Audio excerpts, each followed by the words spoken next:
If you have seen ugly thumbnails go viral while pretty ones flop, this video will explain how you can make an aesthetic thumbnail and still go viral in 2025. And yes, I will be showing you how to do it using something called Corel Draw Go.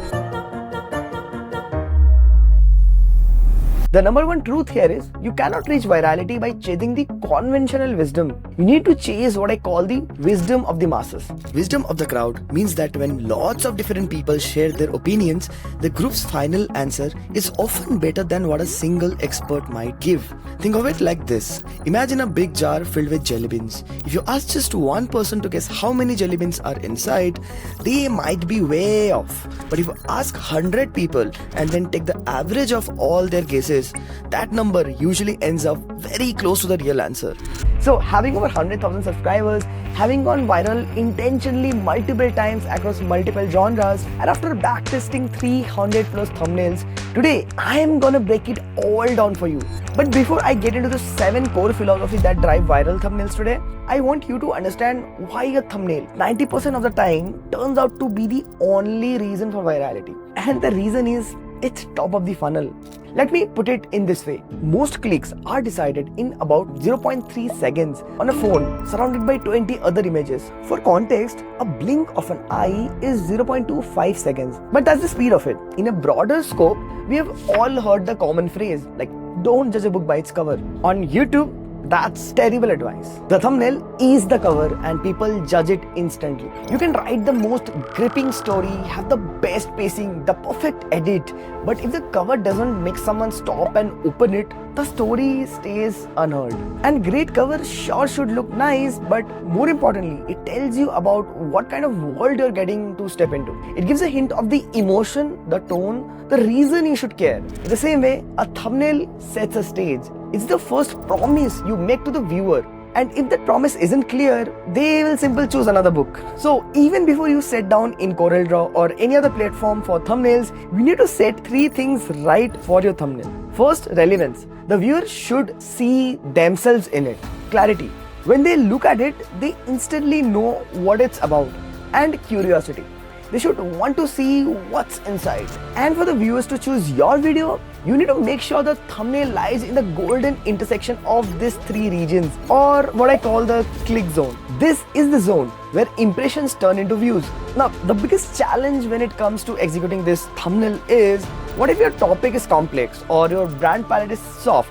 How do you still clear without going clickbait? And that's where I want you to follow the 7 core design philosophies that will make sure you hit right target audience, convert those impressions into clicks, and go viral. First, visual hierarchy. A thumbnail has to guide the viewer's eyes in a split second. So you have to make sure what's most important and make it impossible to miss. And for that, use size, bold colors, and spacing to create a reading order. The idea is that the eye should hit the focal point first, then follow a Z or an F path to the rest. Now this way, the subconscious part of our brain gets activated and looks at the thumbnail for longer. And the more time the viewer spends on the thumbnail, the probability of them clicking on it increases exponentially. See, when every element fights for attention, nothing really wins. So keep it clean, make sure the focal point pops out and a path is followed. Next, the bread and butter of design, rule of thirds. Now, I'm sure you know the rule of thirds already. You divide your frame into a 3x3 grid, place your main subject on the intersection points. But have you questioned ever that,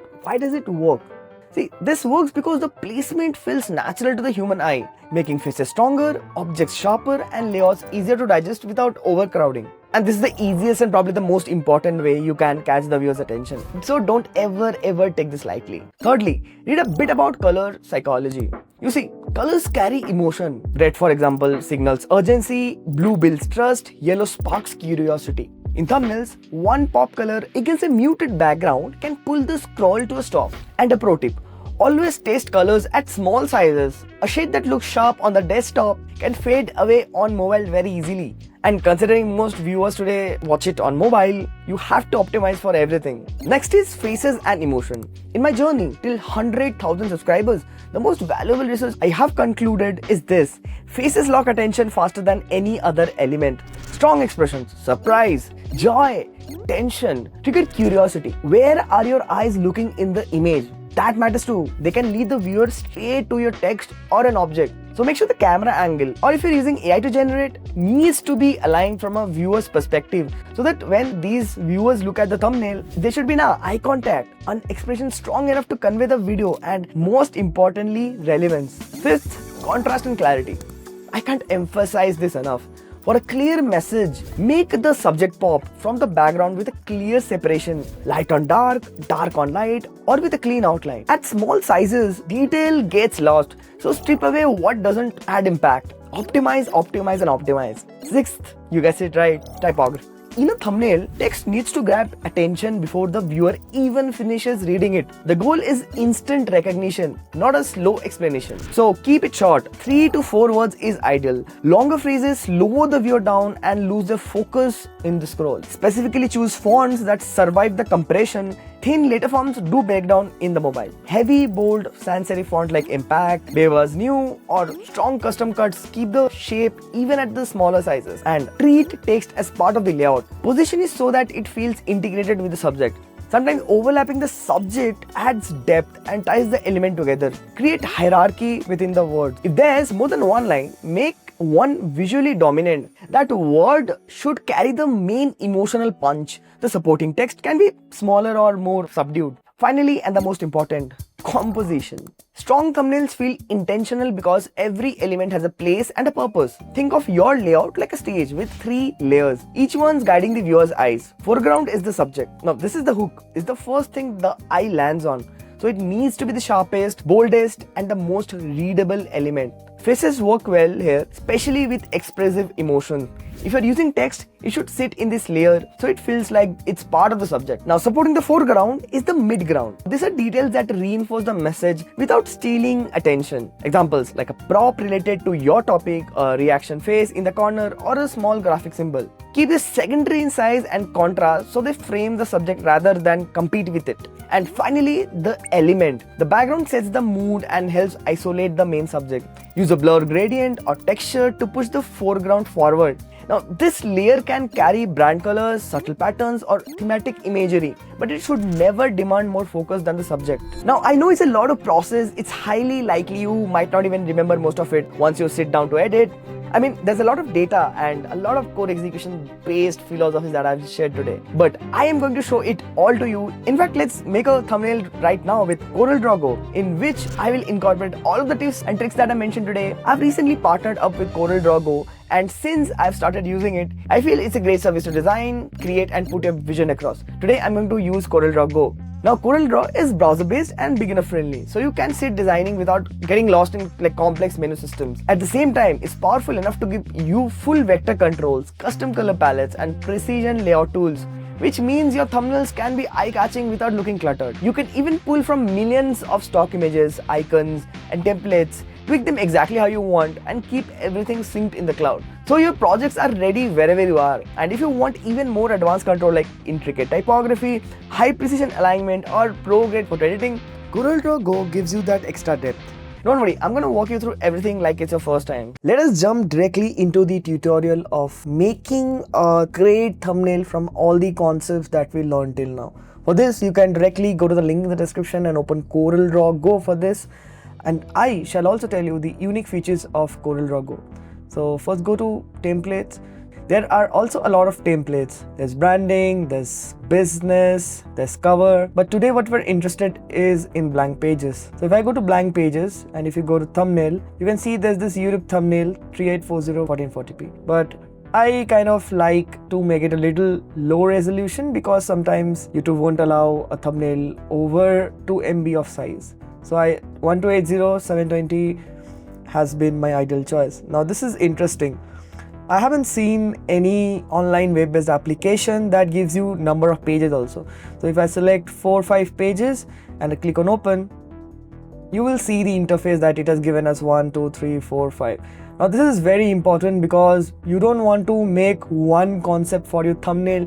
You want to come up with multiple different concepts, right? So to make the thumbnail, first I will load the image and you can loaded by using this import icon. And as you can see in this image, the lighting is not very ideal for a thumbnail.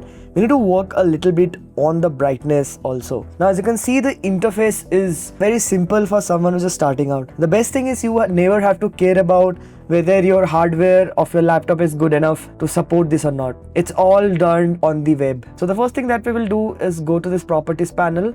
So I will come to each and all features very soon, but let's first go to adjust, and in this adjust we can directly select the color balance. Now as you can see, the color balance is not exactly white, right? So you can use this pick whip tool and you can go to something that's close to a white, and you can kind of automatically fix the white balance. So as you can see, the white balance is fixed, but I would prefer that warm look for my branding. So what I would do is focus on increasing the brightness because that is not bright enough. And as you can see, the blacks are clipping a little bit, so I will increase the contrast also along the way. Not so much, but probably this much is pretty fine. And for the color balance, I think it's kind of pretty fine. I love that little bit of greenish tinge is looking good. So not a lot, but a little bit. Really depends upon the thumbnail itself. So you can also change the temperature from here, and it's pretty much happens instantly. Move the tint a little bit towards the pink, and you can also change the hue, light, saturation, all of those things. And you can also make it black and white if you really want. So this is a good starting point, I feel, for us. I will increase the contrast a little bit. So now the next thing is that I wanna write some text here, because as we learned that text in an image sets the context. So for a video like this, writing a text somewhere in the background would go really well. So let's just go ahead with this. The best thing about this Corel Draw Go is that it has a remove background feature. So first, again, we want to duplicate the footage, and we will click on duplicate and just place it right where the image is. So you can duplicate this footage by pressing Ctrl D also. So as we can see that this footage is duplicated. Now let's remove the background. Before putting in the text, something that's important to understand when you're designing a thumbnail is the dimension. For example, this thumbnail should work both in a monitor, a laptop, but also smartphone. So you can squint your eyes, I can see if these details are clear or not. So what I feel that it needs a little bit to zoom in. So what we would do is we would actually crop this. So there's this crop feature, and you can simply draw this handles and crop. As you can see, I think this is pretty fine to me. Right now now let's duplicate the footage and layer it exactly on top of this, and then let's just remove the background. Now to quickly add text, we can do it from here, and you can simply drag it. As you can see, they already have a lot of different fonts loaded into this, and you also have paid fonts in this. So I want something that's a little sans serif and condensed, and as the industry veterans say, you can never really go wrong with Futura. So let's try Futura. Right. Now obviously the black does not go well with this, right? There's not enough contrast. So first let's increase the scale of this. So let me try something like, you know what, try something else. Let's just try Fira Sans Condense. First we will change this text to white, and we can also do gradient, like you can do a linear gradient, you can choose your colors, you can change the angle, you can do radial gradient, but for our use case we will keep it a solid, and we can change the color from here. So we'll change it to white. Now I know that absolutely looks trash, but wait on a while, it would look good soon. Okay, now something that needs to be fixed is the contrast, right? So what we'll go is go to the behind layer, and we'll adjust the lighting, drop it down a little bit, because that way there will be a little more contrast, little more brightness. So as you can see, as we drop the brightness, the contrast of the white is getting a bit better. So I will just finish this, and let's just get it back in here, and this looks pretty good. Now it's starting to show up, right? Now the best thing about this interface is you get this layer based system, right? For example, this is sitting on top of my cropped one, so I can simply just drag it below this, and that would make it go well, right? So we can also add a shadow from here. So that's just a little too much, so we'll drop that a little bit. You can also add inner shadows to make it look 3D, but that does not really work well with thumbnails. I will just duplicate this layer, move it here. I will change it to, now chase I want to do caps because that's an emphasized word, and I want to do probably italic. Let's see if this has italic family or not. I will change the color of this to like more yellow. Go to custom color and go to yellow, bright yellow. Now we need to work on the contrast. We will do that soon. So let's make it a little more Yep, I think this looks better. Now, a typical problem when you're using condensed font is the fact that now I need this to be covering the entire frame, right? So what we want to do is we need something that's a little different. You want something that's expanded, but in the same sans serif family. So something like this can work. Expand the border so that it goes well. Yeah, I think this looks good. I think we'll just add an exclamation to sell the factor a little bit more and maybe make it a little more tight. Let's try to find something that also has italics. You should always choose a typeface that has a lot of different fonts within it. Like look at this Fira Sans Condensed. It has a lot of different fonts. So this is a very good fit. So let's try Fira Sans Condensed. Sometimes black goes really well when you have to show a lot of emphasis. So for example, I think this goes well. Now we need to work on the spacing of this. I think this is fine. Italic one, right? Now one thing that we should always do is to check if it's legible. So let's just zoom out a little bit and see if someone can see the text. Even at this I can see the text, right? Now the contrast isn't the best, so we would go back and fix that very soon. Very well, don't worry about that. So in this, let's add a drop shadow. Now let's go back and fix the contrast, right? So this is the first layer. Let's click on this one and let's just adjust the lighting a little bit more, right? So we would drop the brightness a little bit more there. So I'll click on finish. Now let's push this text behind this image, right? So you can see the money text is in here and we need to push it behind this image. So I will just drag it and push it behind, right? Now it looks perfect. Now let's spice it up a little bit, okay? Let's just add a couple of new things. I'm gonna add a slight bit of a stroke. Now the best thing is this has a lot of different strokes that you can do, and it's insane that it's based on the browser itself. So maybe I can choose a stroke like this. Now typically this would do just fine, but the magic of this tool is that we can actually do a lot of different brush strokes, and these are vector brush strokes. So even if you zoom in a lot, it won't crack. So let's try something like a felt tip would do really well, and let's change the color. I think red would do fine. Just little bit of this. Let's just use drippy for now. Over this. Yep, this looks good. Also for someone who's designing for faceless channels, you can use custom shapes from here. You can also select from a wide number of stock assets. For example, if I need money, I can just type money and you can use any of this. And the best thing is you can also get vectors. So if you go to vectors, let's see, all of this are available. And this is really good for people who are also looking for icons in their images. So let's go for maybe money. And again, these are vectors. Maybe you can put it like this in here. So I'm just showing you, I don't use vectors usually in my thumbnails, but if someone is designing the thumbnail, they might take a look at it. Anyway, that's what it takes to create a viral thumbnail, and you just see this one thumbnail that has performed. We usually make 4 or 5 different broader concepts, and then we kind of settle to the one that really gets us viral. Hope you loved the demo. Do check out Corel Draw Go, link in the description. Your next viral video could be one thumbnail away. Use Corel Draw Go with my affiliate link and give your channel the click-worthy cover it deserves. If you want your thumbnails to stand out in 2025, stop designing for your own screen and start designing for the scroll. That's it from my side. Apply these principles, run the test, and I'm sure the click-through rate will climb. By the way, I'm breaking down more thumbnail makeovers and design strategies inside my Discord community. Link will be in the description. Subscribe now, cause who knows, one thumbnail can change your next 1,000 views, or maybe even your next million. Touchdown, buzzer beater, do it all now.